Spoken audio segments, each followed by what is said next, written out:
Hi, I'm Charlie, and this is Ben. But hey, We can go with that. yeah, there we go. One of the things I was really interested in talking about was I think that we look at the concept of targeting on Facebook probably a little bit differently. And so I would love to be able to chat with you here and kind of ask you more about the way you're looking at it and really get down to the bottom of why you're doing it that way and maybe present some of the way that I'm thinking about it. And at least there can be somebody to be a fly on the wall between two folks that have been teaching for a long time and have quite a bit of experience in the different ways that they think about it. And I think that is an opportunity that a lot of people don't get. And so why not bring it to them? Sure. The first thing right out of the gate, just, your last video, let's just start there because it's your most recent thing. So most top of mind, let's go with that. Sure. It was, how to retarget, and you were talking about site traffic and engagements and followers and video views. I'll be honest, I don't do much retargeting at all, but I'm curious as to one, just how you feel about retargeting in the ecosystem. And then, people can dive into more about how to do it, but what you find the most value, and maybe last point of how you define that value when you're tuning audiences, when you're running ads. Yeah. So just retargeting in general, we have to say that it's less effective than it used to be pre-iOS 14.5. We still do a lot of retargeting. I'd say for most clients, there's going to be, a retargeting ad set in a campaign or a retargeting campaign within that. So typically it's where we're going to see our best results on, say, a cost per purchase, cost per lead basis, depending on what we're advertising. I know you typically don't do a lot of retargeting. Well, from what I understand, is you're more going to do open targeting, and a lot of those people are going to be captured within everyone that's available, right? And they're going to be sort of by default retargeted. I think there's a lot of merit to that. I think where I like to specify some retargeting would be, well, we like to do that with most clients anyway. I feel there's a little downside to doing so. But I think where it becomes particularly important is in ad accounts where you're advertising something where building that relationship with the prospect becomes more and more important. So is it as important with, say, a low value e-commerce business? And by low value, I mean the products that you're selling, not necessarily the business itself. Right, of course. Like something that's 20p, yeah. It's not going to be as important in that, right? Yeah. But if we're advertising, a $20,000 service, I think the opportunity there is, and sort of the need for it really, to get multiple exposures of whatever it is that you provide to your prospect is there. And I think that with retargeting, we're able to do that more accurately and be more confident that we're going to hit those people again and again. I got you. So with, you call it open, with respect to open targeting and how it's going to be, as you said, kind of doing it by anyway, but less focused.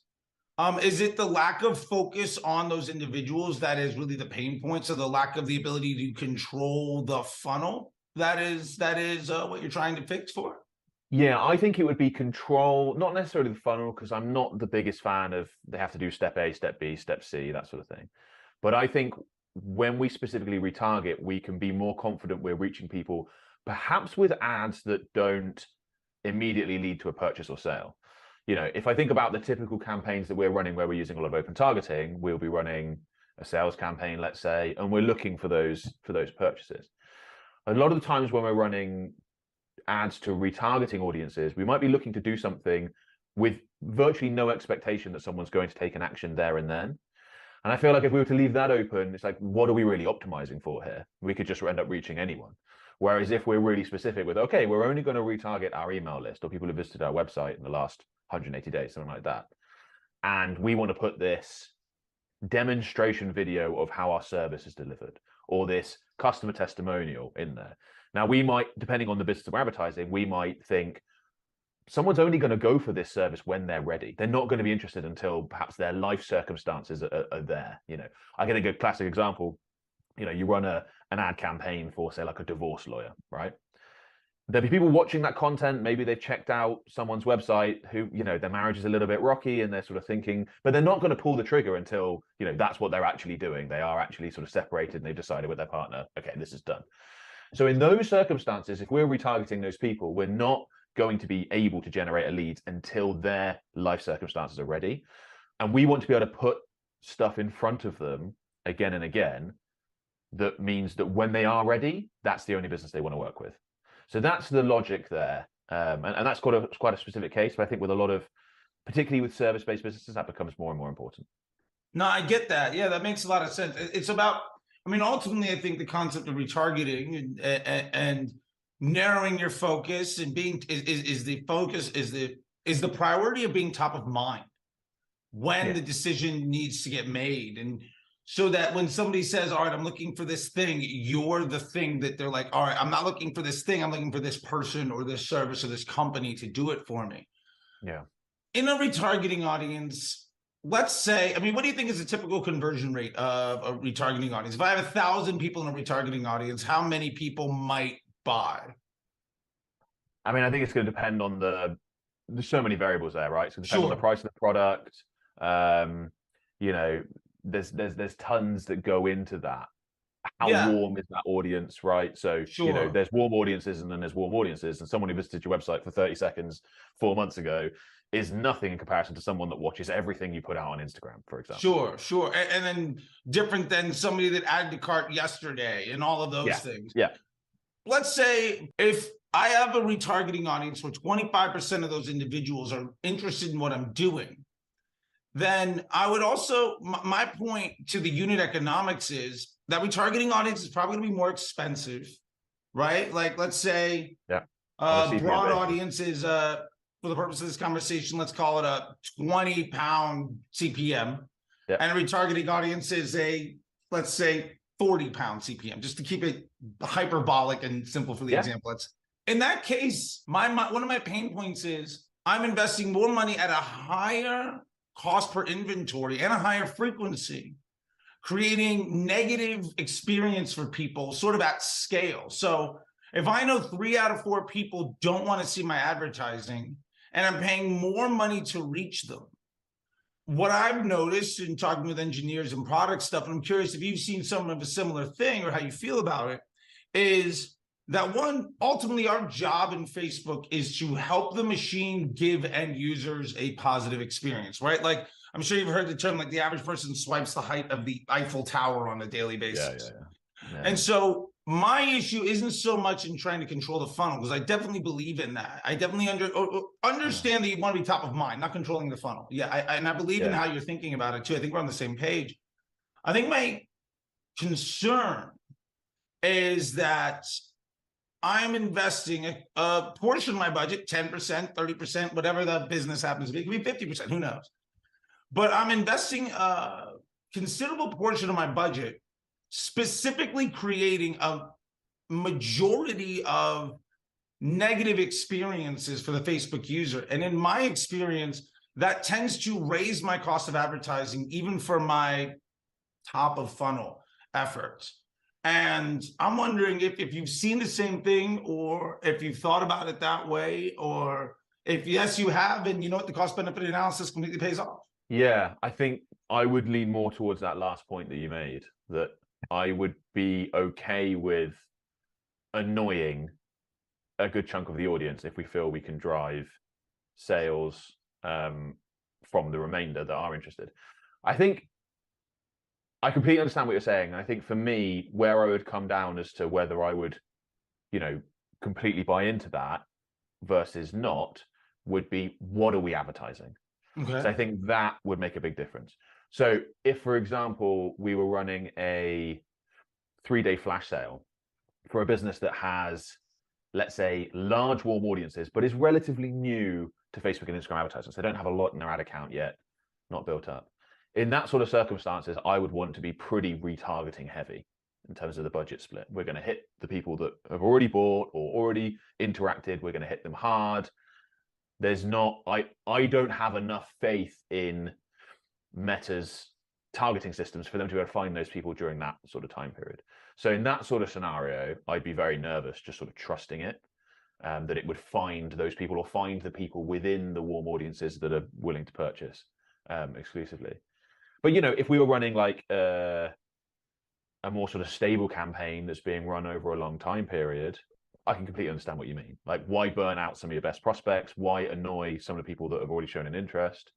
That makes complete sense. I think there are circumstances, often with service-based businesses, where we're not I want to force that they know how we do things, because I know that helps with the conversion. I want to force certain things. I want to force that they're going to see some client testimonials, because I know that when that business's sales team gets on the phone with them, they're probably more likely to convert. It might help with subsequent metrics. Whereas, yeah, if we're, certain things, I'm on the same page. Yeah. So what I'm getting here then is really that for you, at least, you'd rather, like you said, force those impressions, force those ads onto people to make sure that they're top of mind. And I guess the way that I view it, just kind of wrap this up, is that if I'm forcing my impressions onto people, knowing that in this case, 75% of the people that I reach have already kind of made a decision to say no, so it's a negative experience, but to your point, the economy of scale might pan out. My concern is less in the people that I'm upsetting, the 750 out of the 1,000 that I'm upsetting, and more in the fact that my cost to reach the other 20, 50, 200 million people is going to go up, because I've given the signal to Facebook and my advertiser score and my relationship with them as a business partner that I am invested and creating a negative experience for their users. And my other pain point to that is I think where you have lack of faith in Facebook's ability to find the right individuals that are warm in that audience, I think I look at it more as I have a lot of confidence in their ability to understand who wants to see my type of content. And I have way more confidence in that than I do that my audience is inclusive of those people to a fullest extent. And that, somebody might have ad blocking, somebody might be signed up with a different email address, the right person might not have, gone on Instagram, whatever the case is. I look at that retargeting audience more as a 99.9% exclusion that raises my cost of advertising across the board. It's an interesting thought, and I can completely understand the logic. And you are going to pay higher CPMs to reach a retargeting audience than you are a broader audience. So I completely understand that. And I guess my point is my broad audience cost per CPMs goes up because when I'm you're running retargeting. Sure, yeah, but that's likely to happen as well. Yeah. Yeah. I think that makes sense. And I think there's some logic to following through, through what you said. Okay, you do this, it's going to have a negative impact on here. I guess it all boils down to what you're looking to optimize for. So, for example, I would be completely on board with what you just described if we were advertising content to build an audience. Okay. Like if that was the end objective, okay? That was what I would want to do. Because that user experience is going to be the absolute most important thing. But if, for example, we're advertising something relatively expensive and the primary objective was something like lead quality, which, would be a concern that a lot of clients will raise, then by sort of forcing, ad impressions of client testimonials, how the service is delivered, videos that show people who had a nightmare situation just like your potential prospects have, that sort of stuff. By forcing those impressions, it's going to cost more sort of within the ad campaign, but we might see better results on the conversion, particularly if there's like a sales team involved because they've been pre-prepared. So that wouldn't apply to an e-commerce business necessarily. I mean, it could if it was a high value e-commerce product. You might see a higher percentage between add to carts and purchase or something along those lines. But I think that's where I would differentiate between the different type of thing. I'd be less concerned about Facebook doesn't necessarily want me to do it this way, and more like, no, I want this person to see this thing before my sales guy gets on the phone, because they're going to more like to convert. Would probably be where I draw the line on that.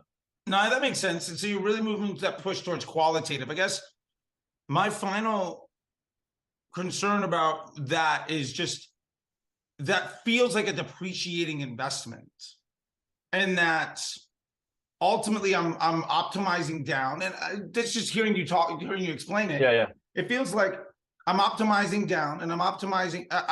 My cost to bring new people into the funnel goes up over time.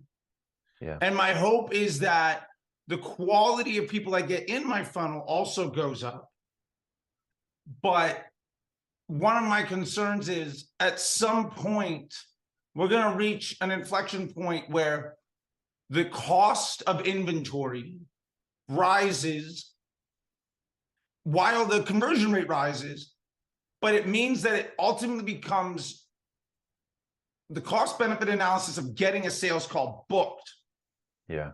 Ultimately gets to be undesirable, because in that scenario that you described, we're basically accepting that our net cost of advertising will more or less increase, even at a small rate, over time. Because if we know that what we're doing is going to raise our broad targeting, at some point, do we think that rise in price is going to be, well, if I do it, it's going to be 25, and if I don't do it, it'll be a 20? Or is it, if I do it, it'll be a 25, and then 3-4 months later, it might be a 27, 3-4 months later, it might be a 30. Again, being hyperbolic for the purpose of this conversation. Yeah. And that at some point, even if I had take that out to the nth degree, even if I had 100% conversion rate, I would have my sales team sitting around not answering phone calls. Like, does that make sense?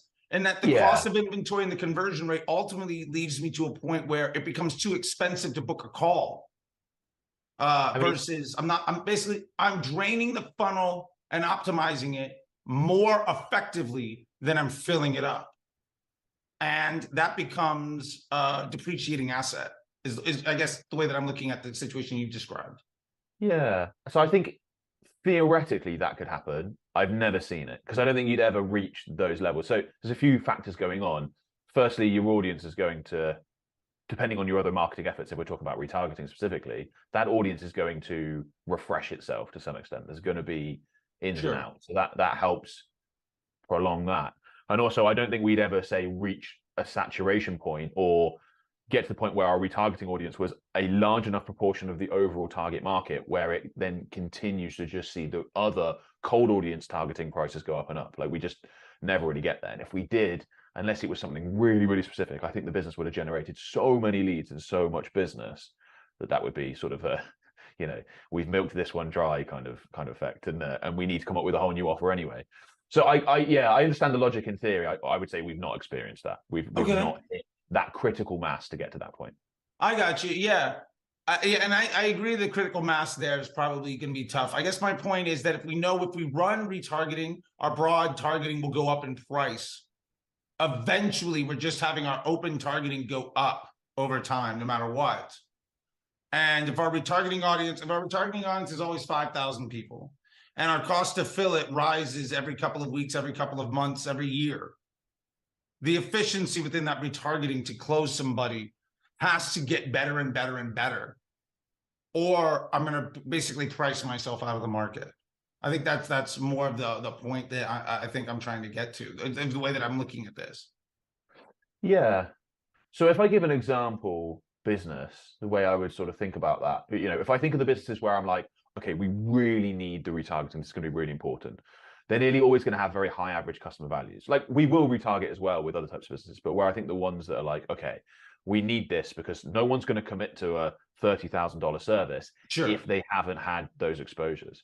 So I think what we typically find with those businesses is that the cost of customer acquisition, actually, the advertising cost as a proportion of what they generate is relatively small. And they may spend more on a sales team to get in fact, often will, if they pay on commissions or whatever, than it was to generate the equivalent leads that were necessary to generate that sale.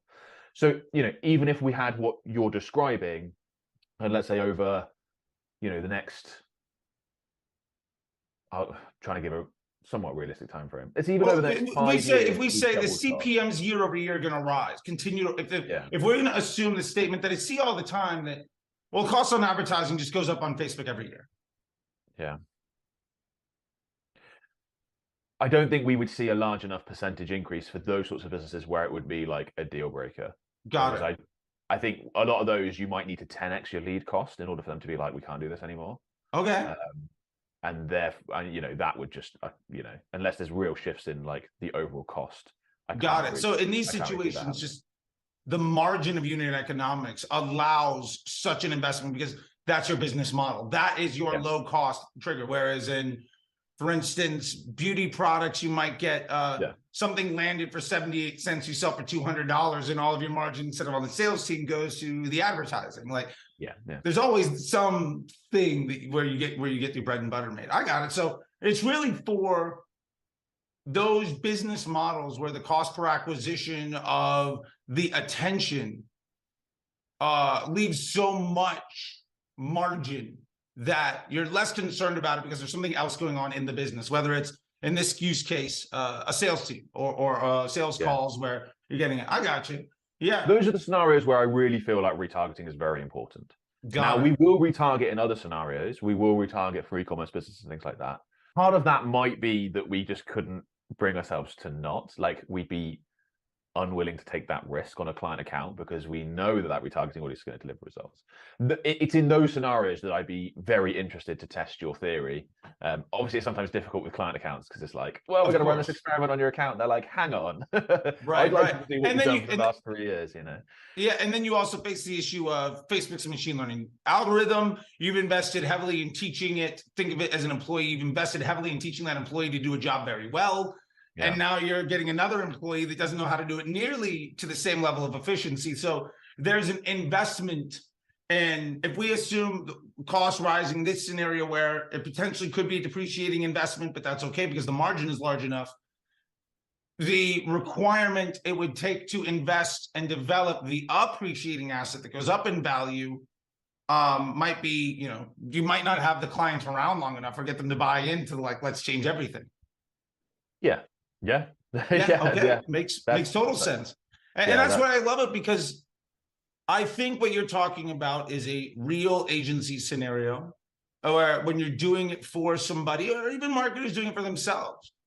You know, what is the cost benefit analysis of changing lanes, right? Of thinking about things differently.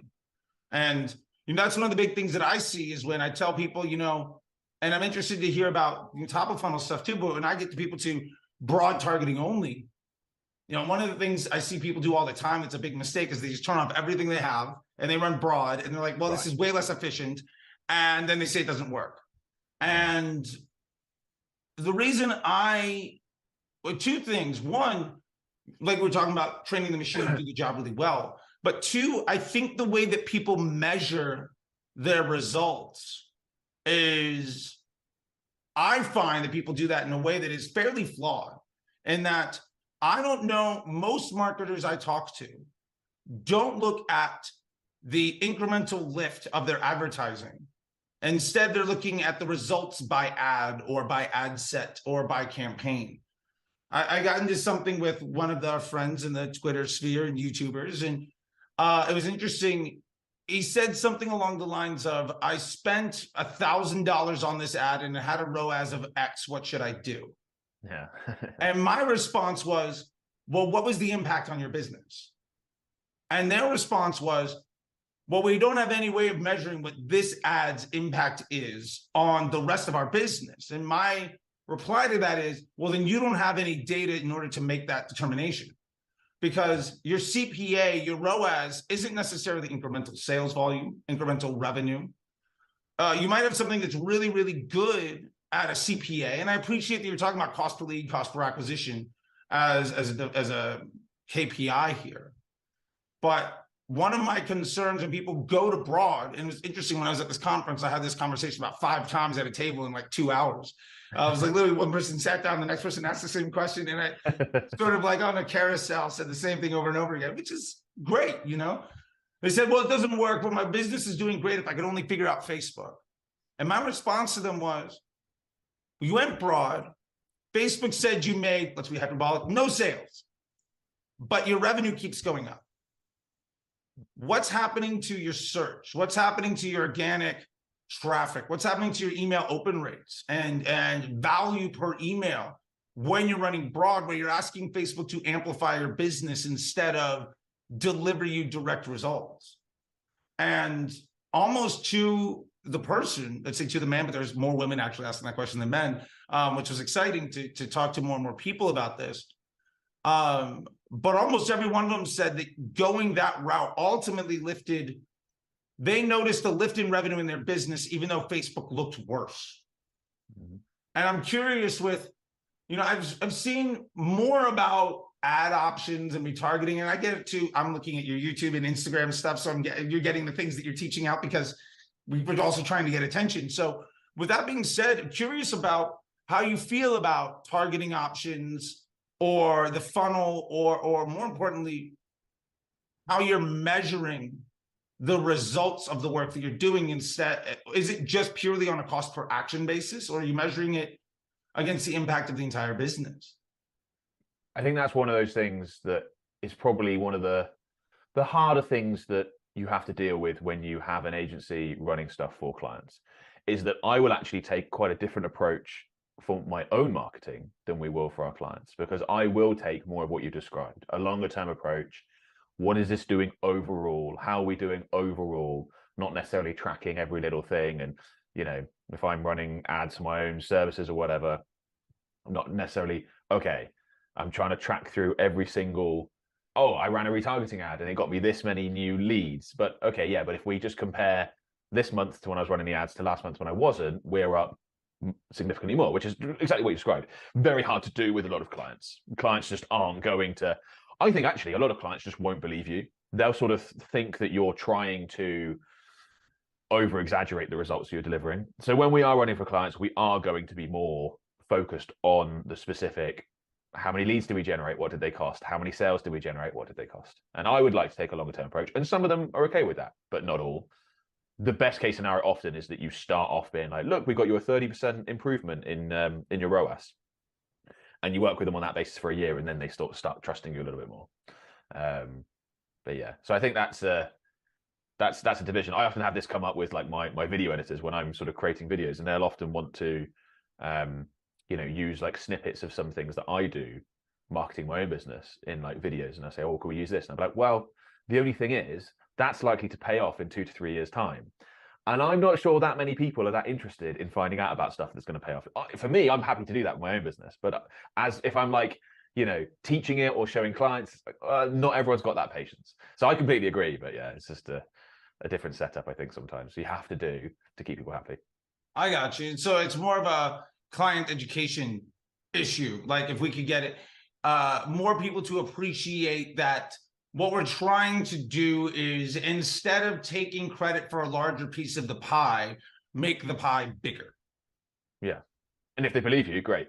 Yeah, exactly. Yeah. And I think it's interesting that, I've seen some people present reporting that makes this fairly straightforward. And I've seen other people that are very much focused and very much insist that what they need to do is spend X at X ROAS so that they can get more money. And that's their definition of success. And so what I'm hearing, phrase a different way, and let me see if you agree, is that you might have to say the definition of success is spend X money at X ROAS because that's the client need. But you as the marketer appreciate that ultimately that's not the biggest version of a goal. That's not really where you would like to go if you could get them to buy in for the whole way. Yes, that is absolutely correct. Yeah, that is absolutely correct. I would rather people have that approach, and that's the approach I take with my own business. Given that I operate within an ads industry, the fact that I put so much time and effort into organic content and have done for 7 years now, that speaks to my own marketing. I'm going to take a longer term focus. And the first, 75, 100 YouTube videos I created did basically nothing, but they're laying the foundations that then builds the audience that then produces. So it's like trying to talk a client into that would be very, very difficult, but I can do it myself. So yeah, we have clients that are absolutely insistent on every single sale being attributed to one platform, because they'll be running multiple stuff and they want to know exactly where it comes from. And I often try and have to tell them, like, okay, imagine this scenario. Someone sees a Facebook ad, they click on it. 3 days later, they remember the name, they Google it. They go in, they're about to purchase, they don't manage it because they're waiting in line. A couple of days later, they see a display ad on YouTube. They click on that and they come to, and you could just keep going down the line on things that they do. And it's like, who gets that sale, right? Like what platform? Well, they probably all had a hand in making that thing happen. But there are those that just want to, they want it one because they want to be able to take a look at all the various agencies or departments within their company that are doing things and go, you're producing this and you're costing this, and you're producing this and you're costing this. But like with any business, any positive profile raising of the company, the brand, or the main, let's say it's like a person-led company, the personal brand of that person is going to deliver massive returns over time. But yeah, as I said, not many people have that approach. I got you. Yeah, I agree with that. I always tell people the average customer journey is weeks or decades long. You didn't buy your car because of the salesperson at the car dealership, right? They're basically just they're a cashier more often than not. And the problem is every customer journey profile is different, right? You and I might buy the exact same thing, but that touch point of the Facebook ad and the YouTube ad and the search and the email are all wildly different. So it's effectively impossible to truly model each individual customer journey to say who gets credit for what. And I hear you on the pain point of trying to get the client to buy into that. And I think that's a pain point a lot of people have, although I love that for you, it's an appreciation of that's how we should be looking at it. Yeah. Although maybe that's not how we can get, our clients aren't there yet to appreciate that that's what we're doing. And I think that's a very real world example of you as a business are getting clients and this is what they're asking for. So you're delivering it, even though what they're asking for might not be exactly what they need, but you're also helping their business in general. And hey, at the end of the day, people are giving you their money to do a job. Your job is to deliver on what they need. And we can't all be completely blue sky altruistic with our end goals because, food costs money. Absolutely. Like, I get that. I guess very interesting. Yeah. Cause I found that one of the first things that I try to do is explain the concept of incremental lift. And I show people the shape of the curve and the level of impact that any marketing channel has on something else. And one of the reasons that I try to have a very simple ad account is because it means that Facebook, if I can get the entire ad account, say, down to one campaign, running at CBO, it becomes very easy for me to say, I've got a 10% margin on my target CPA. I'm allowed to spend 50 to get there. I'm at 45. I know that I could increase my budget by 11%, even if I don't get any other attributed sales to this channel. I don't make any sales across the business, and I'm still at my goal, which means that managing each individual channel becomes incredibly simple. And I find that managing that bigger piece is usually a goal. I guess with that in mind, just before we head out, I always teach people that my optimal Facebook ad account setup is basically a single campaign with an ad set targeting broad with my winning post IDs and one or two dynamic creatives. Putting into there to give Facebook better quality options for me as an advertiser to provide content that meets their business needs of attracting attention. So that ultimately I'm improving my CPMs over time. And Facebook effectively gives me also something we didn't talk about, but I'm getting the second ad in the feed, not the ad that shows up 15 minutes into a doom scroll because I'm a higher quality advertiser. Not only is my inventory cheaper, but my quality is better. So with that being said, do you feel like there is an optimal Facebook ad account setup or someplace you're trying to get most of your clients to, or is it very specific on the client? It's going to be dependent on what the client is offering, I feel. I would say that most of our client accounts are going to follow a very simple structure that's pretty similar to what you described. It's going to normally have a little bit more going on targeting wise, but I would say the cold audience targeting option that is most likely to produce the best results for us is going to be broad targeting. So like, I'm by no means against broad targeting. We use it all the time. But I don't think it's the right tool for every business to have that sort of setup. I do believe in simpler account structures. I first started advertising on Facebook at the end of 2013 and sort of 2014, 2015, it was all about the 9-step. Video A, video B, video C, video, And I was always a bit skeptical of that, and that's certainly not something that we would set up, anymore. So we would have a simpler structure. I do think that one of the big advantages of simpler structures, beyond it's not a bad setup at all to go with like what you described. I think in some circumstances you're going to see better results with something different. But I think one of the things that does do is it does really focus the mind, right? It focuses the mind on the parts that are going to be more important to your success on the platform, which is going to be what you're offering and the ads themselves, you know, the parts that people actually see. But there are other businesses where I think I would, you know, you mentioned FIFA, and I think for me that would be a good analogy. And I would think about it as like, depending on which team you're using, let's say you're trying to win a tournament, different teams have different strengths, and therefore you're going to want to play in a slightly different style depending on, right, we've got really fast wingers, or if we got, you know, guy up front that can score. So there's all sorts of stuff like that. So I would say different businesses need different different sales funnel structures, and then that informs the ad account. So like we said, with the really high-end service providers, I'm going to force some impressions on certain stuff, because if we're advertising, you know, a home remodeling business and their average customer value is $250,000, we don't care if the cost per lead doubles or triples. We want that quality. So sure. In that use case, you're smashing retargeting aggressively because the margin is allowing you to do it. Exactly that. Yeah. Whereas with other businesses, you know, if we're selling $20 e-commerce products, no, we're not gonna do that at all. One thing that you said here, I just would love to close out on, is saying that broad targeting might not always be the way at the for the interest of top of funnel and filling the funnel and prospecting. So I'm curious for you what those other options might look like. So we'll still use the range of cold audience targeting that, you know, people have used for years and we've used for years. We will still occasionally use interest-based targeting, and we will still use lookalikes. Often the way we will structure a campaign when we first start working with a client, particularly if it's a relatively newish ad account, let's say, we almost never work with someone who's not run any ads before. They've got proof of concept, which is good.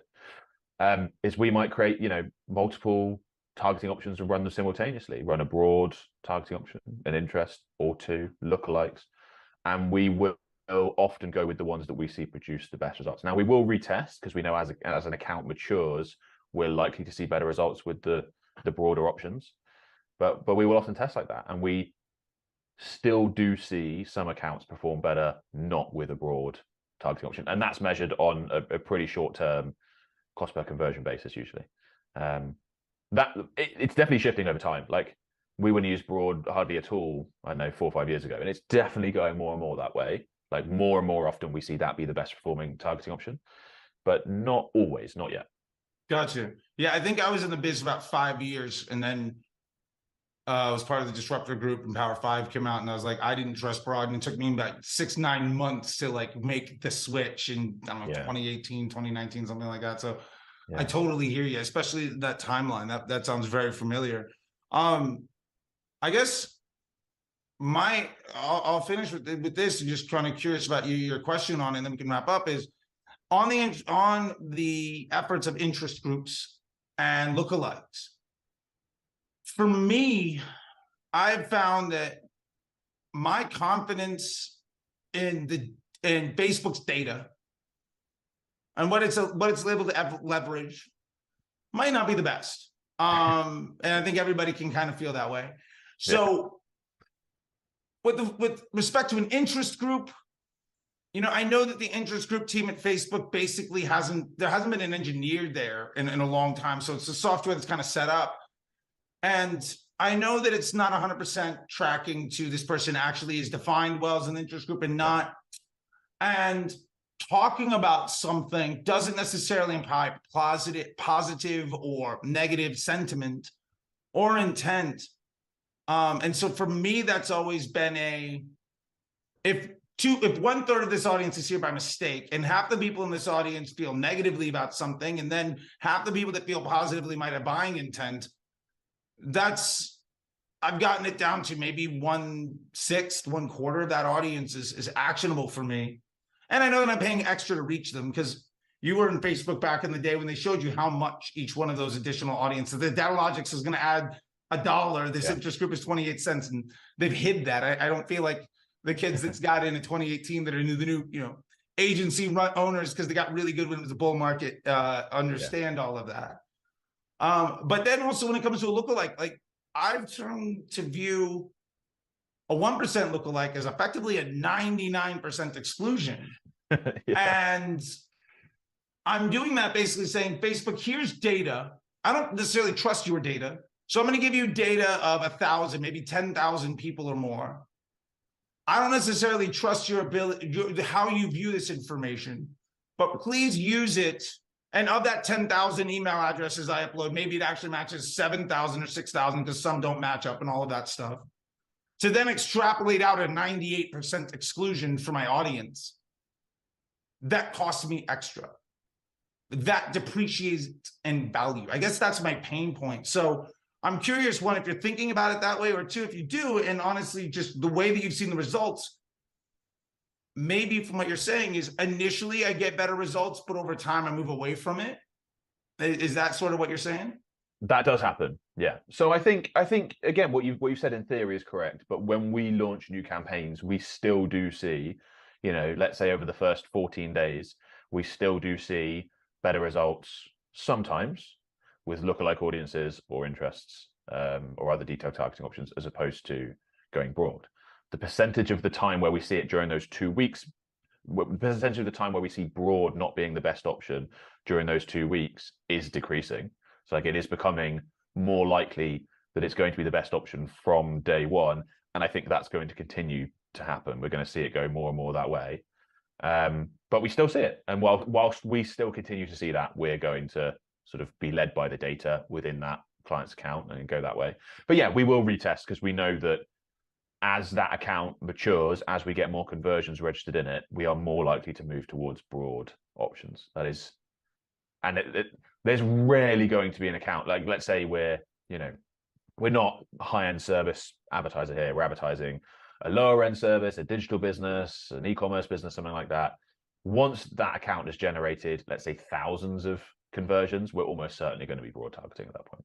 What I love about that is there is the blue sky perfect architecture from day one, and then the practical application of how we start and then build a bridge to get to where we might want to go. And it seems like you and I ultimately have the same end goal, just maybe how we get there is, like you said on FIFA, maybe a slightly different setup, which I think is great. And I think that's really great information, because at the end of the day, I think people don't often get to see us talk about the entire journey.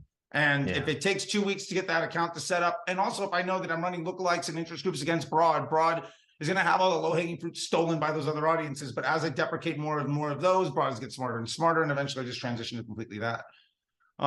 Which sounds like and we're trying to manage that client relationship. We do not want, particularly when we start working with a client and they've run campaigns before, we know it's important to get them something early doors, because if we come in and we say, look, your results are going to get worse, they're going to be better in 3 months' time or whatever time frame it is, that's not normally something that they'll tolerate. So we're trying to manage that client relationship, and if we can get that improvement in results over the next 2 to 4 weeks when we first start, then we'll take that, because I think that helps set everyone up a little bit better emotionally within the process. I love that. It's a great structure, and that communication, I think, is very key in setting those expectations, giving them like maybe a 90-day window for everything. Well, Ben, I know we're a little bit over here, and I do appreciate your time. I'll let you go. I just want to say thanks a lot. And I mean, hey, look, if you have anything that you want to tell people where you're at, I've been following you. I've been noticing you for a long time. I've been in the space for nearly a decade. You've been in the space for nearly a decade. I guess actually over a decade for both of us now, which is terrifying. I think I was late 2013, so I'm not quite there. Gotcha. Yeah, I think we're coming up on that 10-year mark. I don't know what the 10-year anniversary is, but I need to get a plaque that says I survived.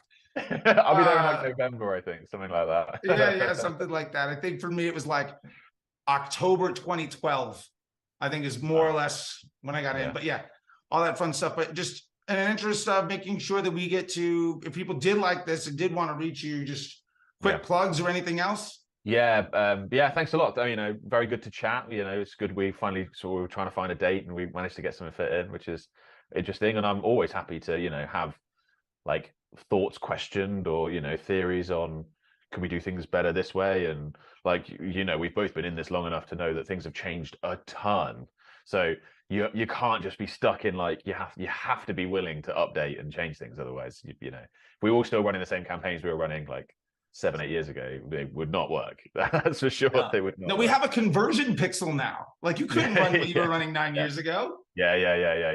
Yeah, when the very first, you're like, well, we run a page likes campaign and we build that up, and then you get organic reach, and things have changed a lot since those days. Trauma from those old days. Yes, yeah. So, I mean, if people want to find my stuff, if they want to know more about, what I think on Facebook, Instagram ads, then my YouTube channel is the best place. And then from there, I mentioned like website and all sorts from Yeah, I there. love it. And it's just Ben Heath, right? Type it in. It's hard to miss. Simple name. It is the way you think it'd be spelled. And yeah, it's all easy. It's all easy. So thank you very much, man. I really do appreciate it. And I'll talk to you later. If that works for you.